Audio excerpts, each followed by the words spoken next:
right now.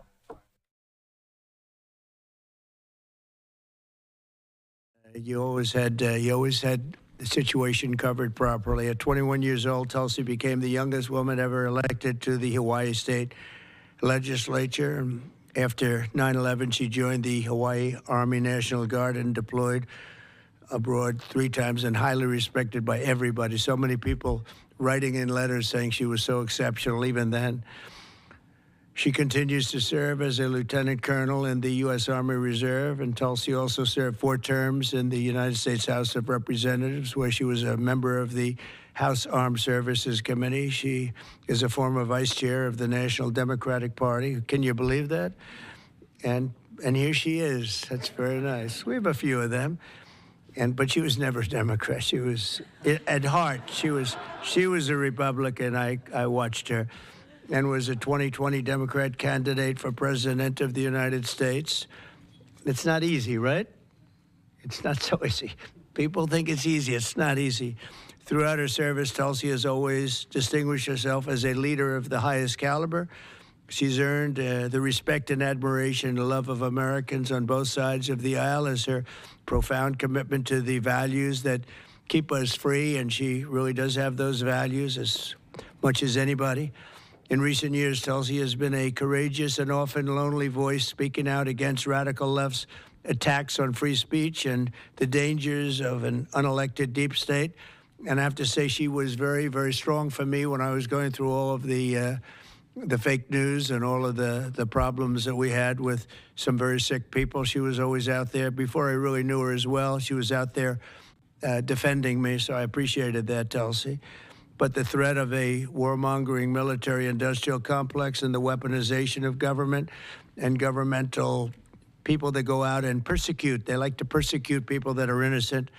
Tulsi herself became a target of that weaponization when she was outrageously placed on a suspected terrorist watch list by the Biden regime. It's a very evil regime after criticizing their appalling abuses of power. And I'm confident that as director of the National Intelligence, Tulsi will work tirelessly to keep America safe. And she's been doing that her entire career. I think it's going to be a very natural day for you when you walk in. It's just have to keep the way you are. Just stay the way you are. She'll be clear-eyed and she'll be focused on the threat of radical Islamic terrorism and lots of other threats, too, threats from within, and give no quarter to America's foreign enemies. At the same time, I'm entrusting Tulsi with the responsibility of overseeing urgently needed reforms to the U.S. intelligence community to protect the rights and the civil liberties of all Americans. She'll provide the American people with transparency, eliminate corruption, shrink the bloated bureaucracy, and restore honesty, integrity, and trust to the national security state. There's only one thing I can say, that there's nobody like her for this job. This was a very easy one for me. She was recommended by some of the top people in that world. It's a little world, you know. It's a little smart world. It sometimes can be an evil world when the wrong people are there, but we have the right one. She's had so many great recommendations. I would say Pam was right up there with her, Pam Bondi. She had a lot. I know her a little bit better, and you're doing a fantastic job after about 3 or 4 days, right? You've had a lot of experience, but you've never seen anything like this, Pam. But you're going to do fantastic as the Attorney General, fantastic. So thank you and congratulations. We did this with Pam a few days ago, and this is again my honor. So congratulations to Tulsi, and I think Pam is going to administer the oath, and when she does that, I'll sign your new certificate. Good. Thank you. Thank you very much, everybody.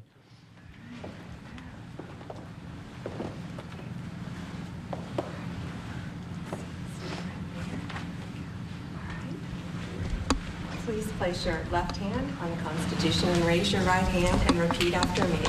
I do solemnly swear. I, Tulsi Gabbard, do solemnly swear. That I will support and defend the Constitution of the United States. That I will support and defend the Constitution of the United States. Against all enemies, foreign and domestic. Against all enemies, foreign and domestic. And that I will bear true faith and allegiance to the same. And that I will bear true faith and allegiance to the same. that I take this obligation freely, I take this obligation freely, without any mental reservation without any mental reservation or purpose of evasion, or purpose of evasion, and that I will well and faithfully that I will well and faithfully discharge the duties of the office on which I am about to enter. discharge the duties of the office on which I am about to enter. So help me God. So help me God. Congratulations.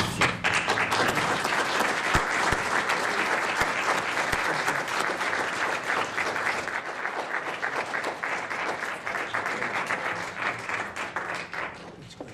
Thank you. It's a big deal. Thank you. Okay.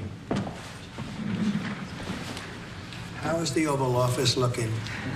A little different look, right? It's the Oval Office. Easy. Okay, we'll get a good one here.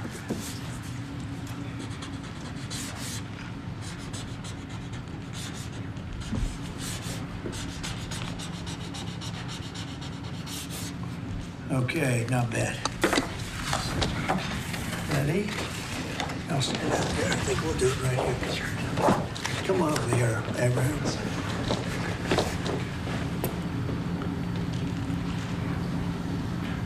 Okay, I'm sure there are no questions. Mr. President. Where will you be with You know what? I'd like to have Tulsi say a few words first, and we could answer a couple of questions, okay? Good. Leave that.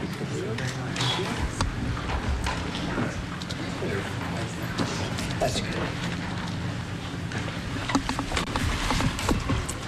Mr. President, first and foremost, I just want to say thank you from the bottom of my heart for the trust that you have placed in me to fulfill this critical position as Director of National Intelligence at any time, but specifically during this time.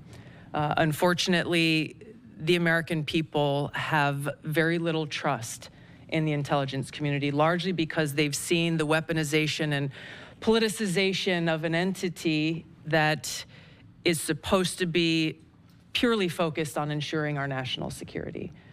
So I look forward to being able to help fulfill that mandate that the American people delivered to you very clearly in this election, to refocus our intelligence community by empowering the great patriots who have chosen to serve our country in this way, and focus on ensuring the safety, security, and freedom of the American people. As you've said, Mr. President, this is what I've dedicated my life to, and it is truly humbling to be in this position, to serve in your administration, help to rebuild that trust, and ultimately to keep the American people safe. Last thing I'll mention, that in your National Prayer Breakfast speech, you made a statement about your legacy of wanting to be remembered as a peacemaker. I know that I can speak for many of my fellow service members who are here today, veterans, Medal of Honor recipients, how deeply that resonates with us. For those who volunteer to put their lives on the line when duty calls, but to have a President and Commander-in-Chief who recognizes the cost of that sacrifice and ensuring that war is the last resort, not the first. So thank you for your leadership on behalf of my friends here and all who wear the uniform. We're grateful. Thank you. Tulsi. Congratulations. Thank you.